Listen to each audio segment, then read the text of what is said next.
Senator Tom Cotton talks about immigration policy and its impact on national security. Mr. President, 2.5 years into your presidency, what's been the biggest learning curve? What's been your biggest frustration?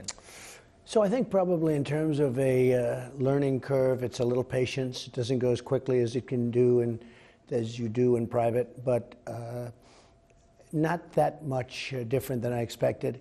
We've accomplished a lot. I think, I go around saying, Steve, that we've accomplished more maybe than any president has in 2.5 years, but I've loved every minute of it. We've had fun.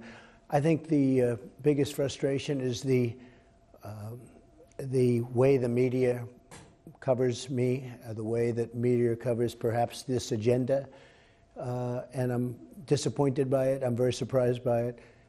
Generally, I think over my lifetime I've gotten pretty good press, and here, no matter how big a victory, they really cover it incorrectly, and hence the term fake news, et cetera, et cetera. I'd say that's been somewhat of a disappointment. I thought that after I won, I was covered, I thought, very poorly during the campaign. I thought after I won, they'd be different, and actually they've probably gotten worse. So that would be somewhat of a disappointment to me. What is fake news? Well, when you do something and they report it incorrectly, and the problem is that I would know and the public wouldn't, although I think a lot of the public believes me when I say it. So I would know what happened, and when they cover it knowing what I know, but they cover it incorrectly, that to me is fake news. And it's unfortunate that it takes place, but it does, and at a level that I wouldn't be believed, and also with frequency. It's pretty amazing, actually. I went back to your book, The Art of the Deal, and you wrote, quote, "Most people are surprised by the way I work. I prefer to come to work each day and just see what develops." Do you take that same approach, or do you adjust that? Well, I think I do. I think, you get in and I say, what's the event of the day? What's going on? Who's calling? What's happening? And my life has been a pretty rapid, I've seen a lot of changes, a lot of rapid changes. I see it certainly in the White House. You come in and everything is going great, and then you find out that there's a tremendous conflict with another nation, big stuff. There's something happened with respect to another country, or something happened with respect to a tragedy that takes place. I mean, things happen when you're president, and I take it very seriously. So, yeah, it's you have to see what happens that morning. You have to see what happens that evening. No question about it. What was your most difficult day thus far? Well, we've had a lot. I mean, when you have a school shooting, it's tremendously, it angers me, actually. It really angers me. It frustrates everybody. You say, how could a thing like this happen? How is it possible? When you see innocent children being killed, teachers, that's something that you just never can really get over. And you say, is there something we can do? What can we do? What can, because there's so many different sides to it. What can we do? Well, you can do a lot of the things that we've done. We did a report. The Florida shooting was horrible. And for some reason, that group of people, they're terrific. I got to be friendly with a lot of them. And we did a report, and they really appreciated the report. We did it with them and with experts. And I'm going to give you a copy of it because I'd like to actually have another meeting. I think it was really comprehensive, really good. And, there were a lot of red flags with that shooter. I think they said there were 36 red flags. And you're pretty disappointed. You know what I mean by a red flag. In other words, there were warnings out there. This was not a Boy Scout. And people didn't do what they should have done. And now there are other cases where there are no warnings whatsoever. It comes out of the blue. Maybe in certain ways that's almost more frustrating because you'd say, how could a thing like this happen? So those are events that really are, they're very tough to take when you're the president of a country. You've talked a lot about Baltimore in the last 48 hours. I have. It's not the record that you have with African Americans, but it's the rhetoric that we've been seeing. And I want to go back to what you said on election night. You say, now it's the time for America to bind the wounds of division. I say it's time for us to come together as one united people. I pledge to every citizen of our land that I will be president for all Americans. It's true. And I mean it maybe even more now than I meant it then. But there is a tremendous divide between Republicans and Democrats, between ideologies, you know, whether it's health care. I listened to some of the health care plans that would be so destructive, and you see what we're doing, and you see what, you know, when you want to take 180 million people off private health insurance, where they love it, they just love it, they fought for it, they want it, they work hard for it, and you know, you want to take it away from them. There's a divide, and that's one of many things. And I'm actually surprised by, you know, the level. Look, it was here for President Obama, it was here for President Bush, it was certainly here for President Clinton if you go back. But there is a divide, there's no question about it, and I think it can change. I really do. It started on a bad foot when, you know, this whole hoax was created with the Russian hoax. Today, see there, somebody even said it with respect to Mitch McConnell. Mitch McConnell could not care less about Russia. It's, you know, when they throw out these phrases and they think it's wonderful and they say, let's play it. I do believe that there's a chance that we can do something. It would be in a second term. I really think we could probably do something and a lot better. That would be one of the things that I'm a little bit surprised at. I thought there'd be better unity. We're accomplishing a lot. We're getting what we want. The military is being rebuilt. The tax cuts we got. The regulation cuts are the biggest of any president in history, even if it was a much longer term of years. But with all of the things that we've got, I mean, think of VA choice, think of all of the things that we've got, you would think that that would make people happy. But they read the tweets. Do you think that you're a uniter as president? Well, you know, if I got fair coverage, I wouldn't even have to tweet. It's my only form of defense. If the press covered me fairly, I wouldn't need that. But they don't cover me fairly. For instance, today I was in Jamestown. I made a speech that was said to be a very good speech. It was not a political speech at all. It talked about 400 years ago. I mean, it was an amazing, very important period of time. And there was one protester stood up. And he stood up and he held up a sign and he said, whatever he said, something. He got more publicity than the speech got. Now, I don't need publicity, Steve, at all. But I just thought it was so terrible. And it was on Fox with John Roberts. And he talked about the protester for almost the entire segment of that. And I said, isn't that a shame? One guy stands up, not an impressive person. He stood up and he got all of this, he took the whole thing away. One person. It wasn't like, gee, we have 25,000 people going crazy. There was one person. And I say, that's pretty sad. We cover your rallies in their entirety. We'll be with you Thursday in Cincinnati. You do. When you're standing behind the podium looking at that crowd, what are you thinking? Well, for one thing, I'm thinking that never in the history of politics has that happened, and you understand what I mean, because I've never had an empty seat. I don't believe from the beginning, from the time I came down the escalator, and I think, you know, because you do cover it really well, one of the reasons I'm doing the interview, respect for you, and also the fact that you do really do a good job of covering the rallies. But others cover the rallies too. I don't think we've had an empty seat. I don't think you've seen an empty seat. We have thousands of people outside, and sometimes we take ads or we communicate, please don't come. Think of it, we'll have a 22,000 seat arena, including like a basketball, an NBA arena, or even bigger, stadiums. We've never had an empty seat. And when you think about that, it's never happened before. When you look at, I saw Biden's opening where he couldn't get 150 people to an opening in a little basketball high school gymnasium. And it's a very unique thing. I will tell you, people are surprised that I look comfortable, but there's such love in those arenas, there's such love in those stadiums and those rooms that I speak in. It's really not hard. It's hard to explain that to people. I have friends that are very successful. They say, how do you get up? And much of it is not even, you know, sometimes I'll have a teleprompter or I'll have some notes or something, but much of it's just off the cuff because there's tremendous love in those rooms. There's an amazing, and I'm sure that you see that, it's an incredible love. And I have to say that I believe that it's stronger now than it was even Election Day in 2016. I really believe it's stronger now than I've ever seen it before. When Congressman Elijah Cummings calls you a racist, your reaction is what? Well, I think the word has really gone down a long way because everybody's called a racist now. Her own party called Nancy Pelosi a racist 2 weeks ago. The word is so overused, it's such a disgrace. And I can tell you, I'm the least racist person there is in the world, as far as I'm concerned. And they use it almost when they run out of things to criticize you. They say, he's a racist, he's a racist. Now, in some cases, it's true. There are people that are racist, bad people. But with me, they have a hard time getting away with it, and they don't get away with it. And if you look at what I've done for African Americans between, look at criminal justice reform. President Obama tried so hard to get it, he couldn't get it.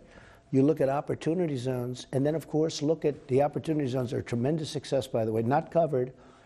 But we did that as really an experiment. It's most successful. I think it's one of the most successful things ever done for the inner cities. It's turned out to be. Tim Scott of South Carolina worked very, very hard on it. So many other people did, and it's really become a great success. The biggest beneficiary are African American. The African American population, it's incredible what's happened. But between that criminal justice reform, and then, of course, the biggest thing is the lowest unemployment rate in the history of this country for African Americans. Lowest in the history by far. It's not even close. But so when you see those things, and when people, if the news, the lamestream or mainstream or whatever you want to call it, media or fake news, if it would be covered, people would feel a lot different. But they don't talk about that. They don't talk about opportunity zones. I don't think I've ever seen anything about opportunity zones. I don't think I've seen, when I did criminal justice reform, everybody would say, I won't tell you names because I'm not looking to build them up, but the biggest names were there on the other side, liberal side and conservative side. It was very bipartisan. But they don't even talk about it anymore. If somebody else did it, if President Obama did criminal justice reform, which is so good for the African Americans, so good, so important, letting Alice out, getting our shit, 28 years left to serve. Mm-hmm. Jack Johnson, who was so unjustly convicted, the great heavyweight champion from the early 1900s. So many things we've done. If President Obama did that, it would have been great. When I do it, Steve, when I do it, people don't want to talk about it. Well, there's a Quinnipiac poll that said 80% of African Americans believe that your rhetoric is racist. So why is that message not getting out? Because the press doesn't put what I've accomplished for African Americans out. They really don't. They don't talk about criminal justice reform. I did it. It was hard to do, too. I had to get people I had to really twist arms. It was hard to get some of the people, and we got it. It's being hailed in many people hail it. They talk about it, but they don't even mention that I had anything to do with it. It couldn't have happened without me. I was the one that was able to get it done. So if the press treated me fairly, I don't want to complain. In the meantime, I'm president, right? So, how bad can it be? But the truth is, if I wasn't able to get out my own message, I would not be elected anything because the press is very unfair. Now, if the press did treat me fairly, I'd have tremendous support from the African American communities. When Kanye West comes out and supports me, it has a big impact. Jim Brown, I have so much support. Evander Holyfield, Mike Tyson, so many of the really representatives, athletes, and so many more. But when Kanye did it, it was very interesting because my numbers went really. You probably saw they really. We covered it. Well, the interesting thing is people heard. They said, well, wait a minute. We didn't know this about President Trump. But that's the facts. That's the way it is. And when for instance, I'm doing an interview with you, people seeing that, well, they're going to say, well, I didn't know he did criminal justice reform. That was a Clinton thing that was horrible, and Biden. It was horrible for African Americans. I'm the one that opened it up and got it unclogged. It was a terrible situation where people were going to jail for 50 years over something that in some cases wouldn't even be thought of for a year or 6 months, or in some cases for nothing today. So it was a very unfair thing. I'm proud of it, but I get people don't talk about it. The media doesn't talk about it. As you know, John Kennedy relied on Dwight Eisenhower, George W. Bush relied on his father, Bill Clinton relied on Richard Nixon. Have you reached out to former presidents, and if so, who and why? Not too much. I speak with George Bush, spoke a little bit to the father, but really not too much. I mean, it's hard when people were against you. I very much disagreed with the war in Iraq, so it's hard to say that, you know, all of a sudden I can forget that. I mean, I'm in a situation where we're in the Middle East. We've defeated, as you know, the caliphate in Syria. I did that because I did that. I wanted to do that, and we did it, 100% of the caliphate. When I was at 99%, people said, oh, you can't pull out, you can't pull out. Well, when I took it over, it was a mess. Anyway, I defeated 100% caliphate. That doesn't mean ISIS doesn't go running around bombing a store and doing what they do because they're stone cold crazy. But we've done a great job. But, you know, I disagreed very strongly on having gone into the Middle East. We're in there now for more than $7 trillion, thousands of lives, millions of lives. You have to count both sides, because I actually count both sides. Millions of lives. And they went into a country that did not knock down the World Trade Center. Okay? They didn't knock down. It was not Iraq. And it was not Saddam Hussein. He had plenty of problems, okay? He was not a good person, but he didn't knock down the World Trade Center. So we got stuck in this quicksand, but we're extricating ourselves and we're getting out. I call them the endless wars. The endless wars have to end. And we're doing very well, and our military is being built up at a level that has never been built before. When I took over our military, it was depleted, totally depleted.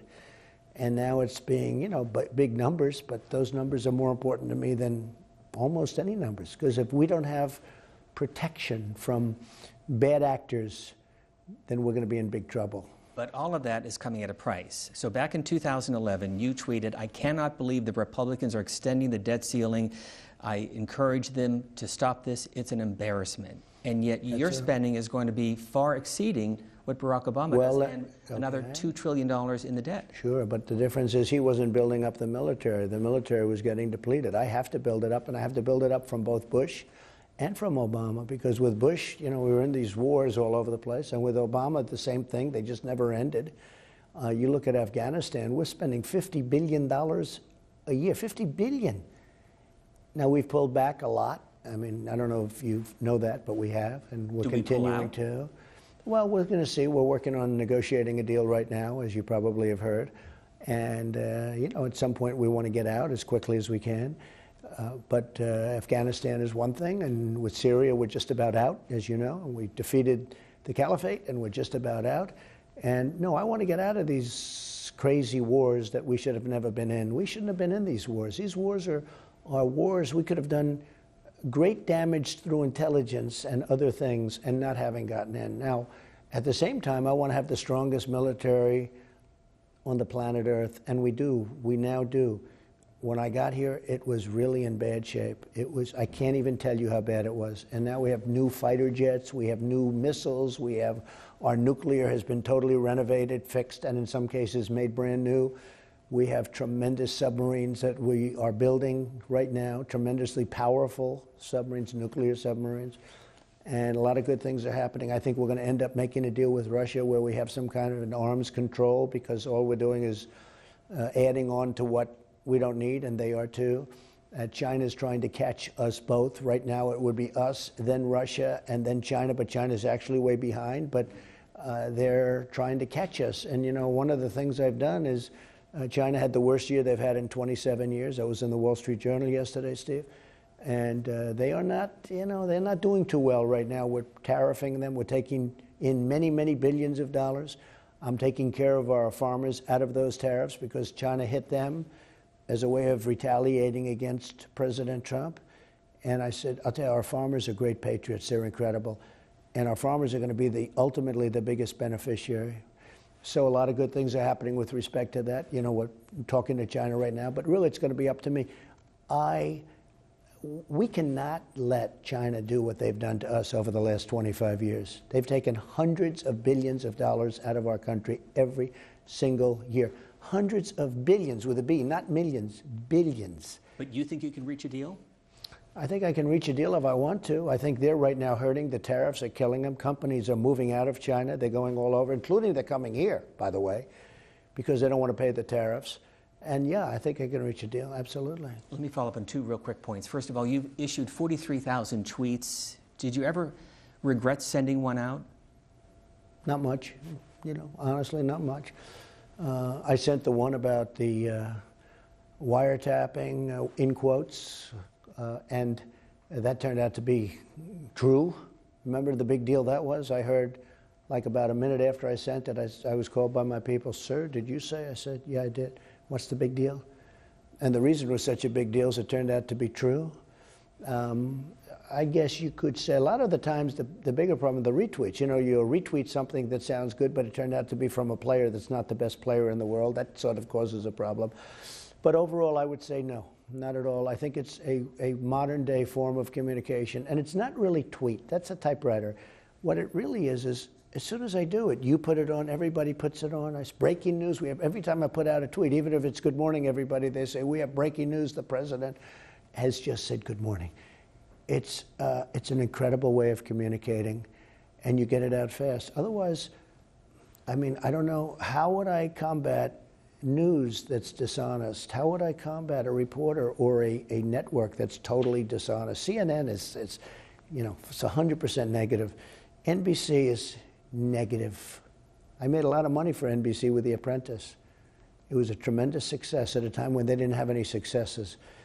But they forgot about that very quickly. So, and they wanted to extend me. They wanted to do anything. I wanted to run for president. I think we've done a great job. The country's right now on the right path, and I think we have tremendous potential. You know, you take a look at the European Union, that's doing poorly. You take a look at China, it's doing really poorly. You take a look at other countries, they're not doing well. We're the hottest country in the world. We're doing great economically and otherwise. We now have a very strong military, a lot stronger after this last budget. And then at some point very soon, I'll be able to cut back. But we had to rebuild our military. We didn't have a choice. You know, it's wonderful to say we have a balanced budget, but if we can't protect ourselves, having a balanced budget doesn't mean anything. Final question. As you approach this job in a day in the presidency here in the White House, walk us through that day. Well, I stay up late. I like to read a lot, which is, people don't understand that, but I do read a lot. I also watch a lot. Sometimes a lot of Fox? I watch a lot of Fox. I tend to not watch too much of CNN because, I mean, it's just such incorrect reporting. That's why their ratings went down so low. Although I'll be watching the debates tonight. You know, if I didn't, you'd say, I can imagine. You know, I would like to know who I'm going to be running against. Maybe you'll tell me after this interview, right? You tell me. I don't know. I mean, I would think the 4 or 5 top ones would seem to have a big edge. You have some people that shouldn't even be wasting time. But I would think the 4 or 5 top ones would be the ones that would be, you know, certainly have the best chance of getting in. There's a picture of your dad in the credenza in the Oval Right, Office. right. Would he be surprised that you're president today? Well, he was always very proud of me. I did, you know, I went to schools, I did well. He just was very proud of me. And I came into his business. He was a man that never let anyone sign a check, and when I came in, I could sign checks. You know, he was just a very strong guy who just, you know, was a very dominant figure, and yet a very good man. He was a very good person. He had a tremendous heart, but a strong person. He'd be only surprised in that he never thought I'd be running for politics, you know, for office. I think if I said I was going to run for president, I think he'd probably say I'd have a chance at doing it. So he never got to see this, unfortunately. He died a little while before, but he was 93, and he led a good life. He was a good man, great mother, great father, great brothers and sisters. But so that way I was very, very lucky. But I think my father would say that if I wanted to run, I think he probably said I would have done very well. Now, who knew this was exactly going to happen? Who can say that? I mean, you have political families that everybody thinks are going to do great, and they didn't do so great. But my father would have been very proud. He loved this country, and he had confidence in me. Your big agenda in a second term would be what?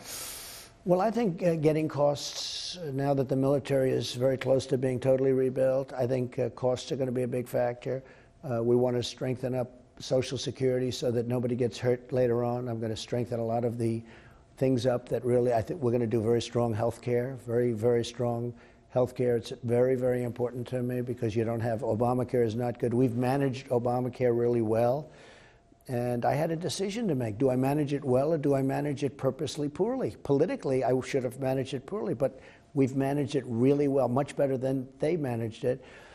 it's still too expensive, and it's still not good health care.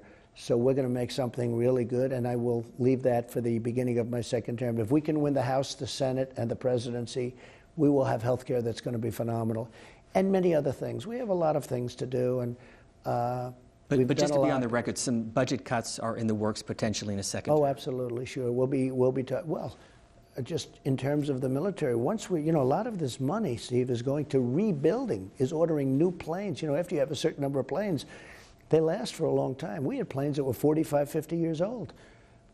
You know the story, you've reported on it, right? Where the grandfather flew the same plane as the young grandson that's now flying, okay? I mean, we had old equipment. We were getting parts from the graveyard in the desert, the plane graveyard, where they had the old, they don't make the parts anymore. They were getting, it's ridiculous. Now we have brand new F-35s and F-18s, and we have the best missile systems in the world, new Patriots, new Tomahawks, the best submarines. Nobody's even close in submarine technology to us. And no, we have phenomenal stuff. We have aircraft carriers coming on. We have the President Gerald Ford coming on, and it's out on sea trials right now. So we have a lot of really great things happening. Mr. President, we thank you for your time. Thank you very much. Great honor. Thank you. Earlier today, President Trump spoke to reporters outside the White House while departing for an event in Virginia. Several questions focused on recent